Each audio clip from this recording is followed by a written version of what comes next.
If you hear the extruder clicking, you need to stop the print. There's either a clog in the hot end, nozzle, or the white tube.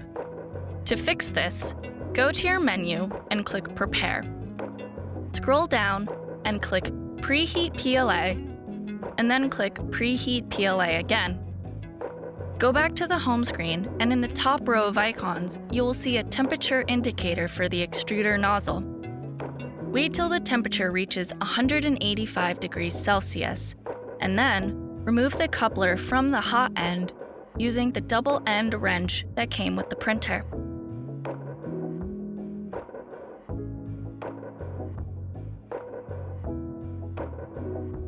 Be careful when doing this. The hot end is very hot and can burn you.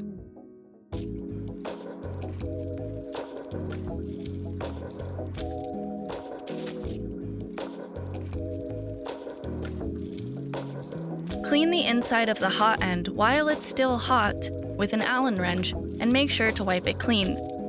Make sure to get all of the leftover filament out of the hot end.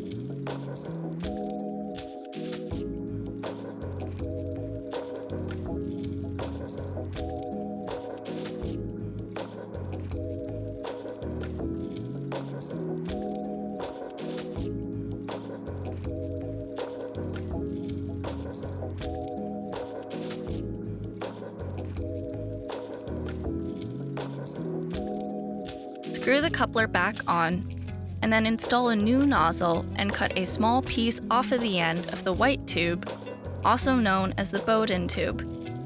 Replace the coupler and tube into the hot end.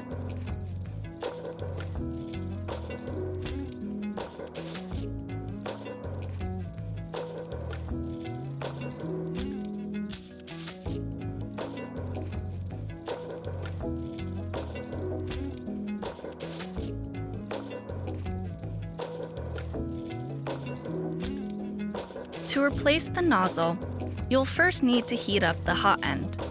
To do this, you're going to follow the same instructions as previously mentioned when having to unclog your hot end. For a recap, go to the menu, click Prepare, scroll down and click Preheat PLA, and click Preheat PLA again.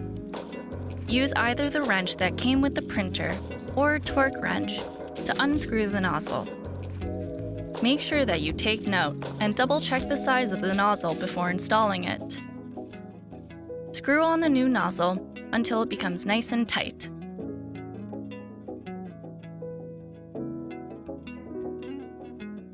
When you want to switch out for a different spool of filament, cut the end of the strand of the new filament that you plan to use. Then, once more, you know the drill. You'll go to the menu and click Prepare, scroll down and click Preheat PLA, and then click Preheat PLA one more time. Once the nozzle temperature has been heated to 185 degrees Celsius, take the end of the remaining filament strand and pull it out of the tube. Grab your new filament spool and insert the end into the extruder. Feed it through the tube until you feel it hit the extruder nozzle.